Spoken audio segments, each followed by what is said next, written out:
Josh has been farming in Missoula with his family for 30 years. You can go ahead and come on up, Josh. In 1996, Josh co-founded both Garden City Harvest and the Peas program in environmental studies at the University of Montana. And he also currently serves as one of the Missoula County Commissioners. Thanks, Josh. Thanks, Amber. And thanks you all for coming, and thanks for the Families for Livable Climate folks for hosting this event, and all the other co-sponsors too. So there's 3 threads to the story I want to tell you all. The first one is farming. The second one is being a dad. And the third one is being an older person. For me, history is real because I've been able to live through a bunch of it, and I remember it clearly, as you did in 2000. So first, the farming piece. Unlike other occupations, farming tells you what you're supposed to do when. The roadmap is the seasons. Spring, summer, fall. And spring, summer, fall each break down into a triad. There's an early, middle, late spring, early, middle, late summer, early, middle, late fall. And those times of year aren't dictated or described by the calendar, literally by day length and temperature and soil moisture. And certainly in farming, there's mountains of stress, but there's no angst, if you get the difference. You don't have to wonder about, why am I here? What am I supposed to be doing? Should I be doing this or not? The conditions, the earth itself tells you what you're supposed to do, and you follow. In this way, farming is almost religious. And I don't mean in the hereafter or sins or something like that. I mean faith. I had such absolute faith in the earth itself, I did not question. I just followed. Second big thread, being a dad. And I totally empathize with, I wanted to hug you from a distance. So I have 3 children. They're all big now. For what feels like a small but huge part of my life was completely oriented by those kids and meshed in farming. Tending and caring to them was like farming in that it told me what to do when. Certainly tons of stress, but no angst. It's bedtime, so there's a bedtime story and a bath and a lot of conversation and hang out, and then they go to bed, and then I'm making lunches and rivers of laundry and all of that. I didn't question, I just followed. And that last bit, the last thread, is history. And it's strange to say this in a culture that totally worships youth and beauty. It's wonderful to be older and to have lived through history and internalized it in a way that I never could have earlier. So the meat of this story starts on a Tuesday in the year 2000. I was vending at farmer's market. And all at once, there was a roar. And it was like 100 degrees out, and it had been 100 degrees for a few days, which was very anomalous, not usual. I farmed all through the 90s, never saw anything like it. There was a big roar. Now I want to step back a minute and talk about the year 2000. So as some of you may remember, there was concern that on December 31st, 1999, at midnight, the clocks would tick, and the whole world that's run by computers would come to a grinding halt. The banking system, credit cards, the power grid, it was all just gonna stop. And people did what people do. They bought bullets and canned food and dug in and got ready, and nothing really happened. But that whole year just felt a little off and different because it was Y2K, year 2K, year 2000.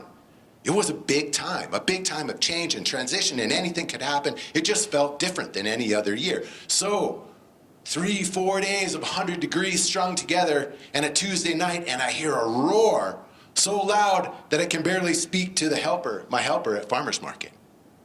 That roar was hundreds of Hell's Angels, outlaw bikers, descending off the highway into Missoula. They came to Missoula on their summer run. They camped up at Marshall pretty much without drama. That same time, there was also the Rainbow Gathering. So downtown on that weekend after the Tuesday I'm mentioning, there were rainbow people gathered around on corners waiting to gather in some national forest nearby. tons of college kids and townies hoping to get a look at some outlaw bikers, and it was still 100 degrees. So that Tuesday night, we heard the roar of the motorcycles exiting off of Orange Street. And shortly after that, somebody driving down the road tossed out a lit cigarette on Highway 90 into the dry grass north of the highway, and fire raced toward the peace sign that used to be over there. Huge. If you don't know, it was a giant peace sign on a billboard. It's behind the Peace Center now.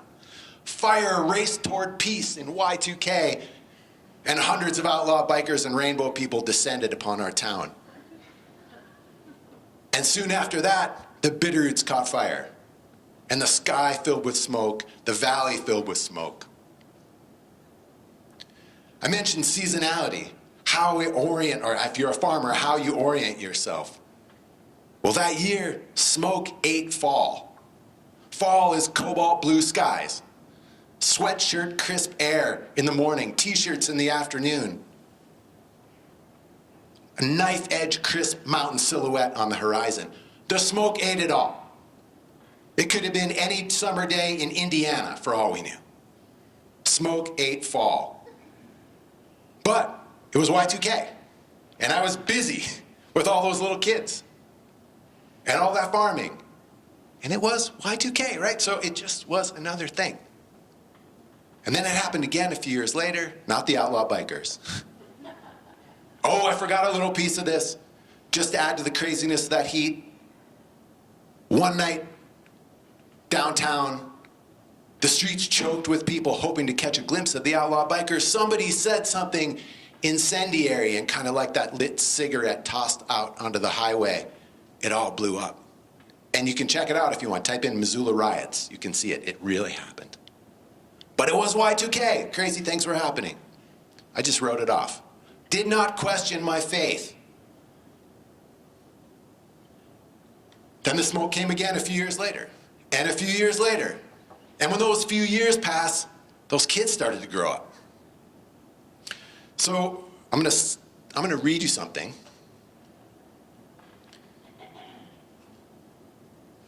I wasn't counting on a microphone where I'd need an extra hand here. Here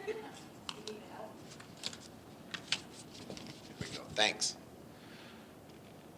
So this is written to Quinn, my son, in July of 2007. Jostling like electrons, customers shoulder for position in a wide wiggling queue, 6 feet across. The people in front extend to me over our farmer's market table, stuffed plastic sacks of salad mix, bunches of carrots, handfuls of tomatoes, all poised for my right now attention. A shaggy, baggy, regular guy hands me a bag of broccoli. I put it on the scale. That's $3 in broccoli. How about $2.50? Triple digits, third day in a row.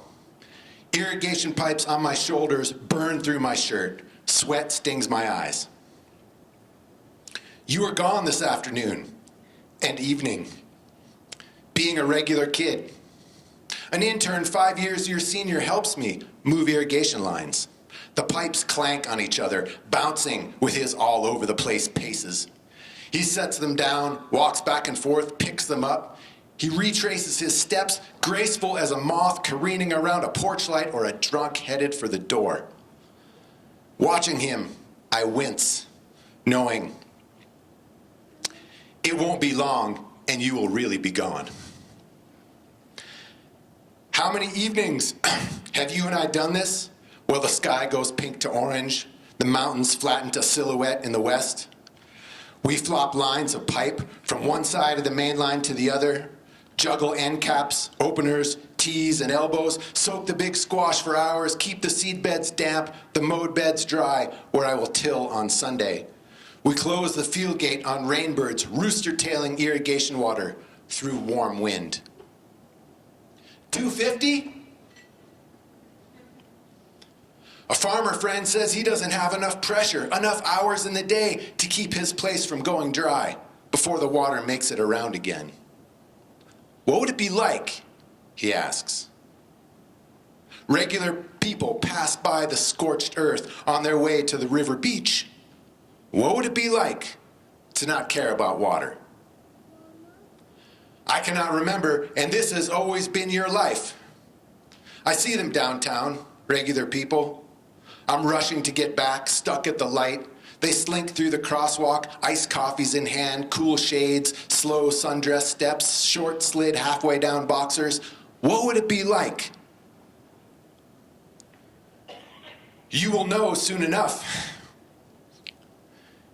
And I will inhale these colored clouds alone and remember all this. The broccoli in the bag, not as beautiful as it could be, but respectable. The silhouetted mountains are in it. Your farm childhood. The sweat in my eyes. The burn on my shoulder. The relentless worry for water. It's all there in a sack. No, not for $2.50. Not for $3. You can't have the broccoli. Who's next?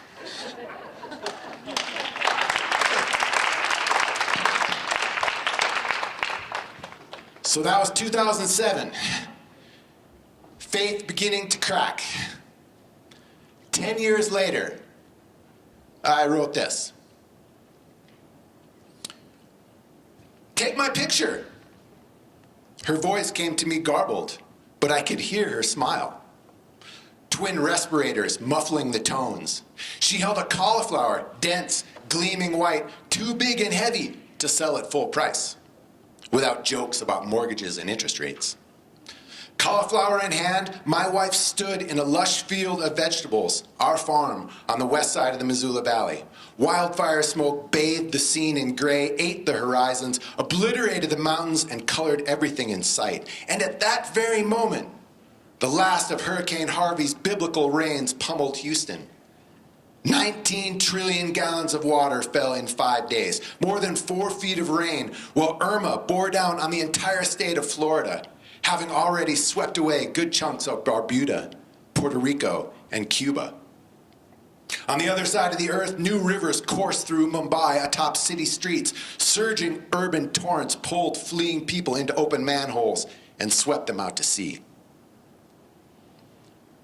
Local Montana News provides updates on percentages of fire containment, evacuation areas, event postponements. The national media features colorful stories, gushes for the Cajun Navy, using bass boats to save stranded neighbors, plucking pets off rooftops, while fetid water laps at the cleaving eaves of suburban homes. The people of Albany, Beaumont, Houston, Miami, New Orleans, Denton, Montana, are made of tougher stuff and will always put the pieces back together. We always do. Therein lies the heart of it. Bridges collapse and we have an infrastructure review. White supremacists use cars as weapons and statues start to come down. In the wake of this year's fires and storms and floods, we harvest cauliflower in the smoke, kayak through sewer water, do what needs to be done, and talk about how strong we are. Scientists struggling for defendable levels of accuracy, shy from certainty. We who work on the ground do not carry these obligations and can speak this straighter truth. Stories of resiliency make it worse.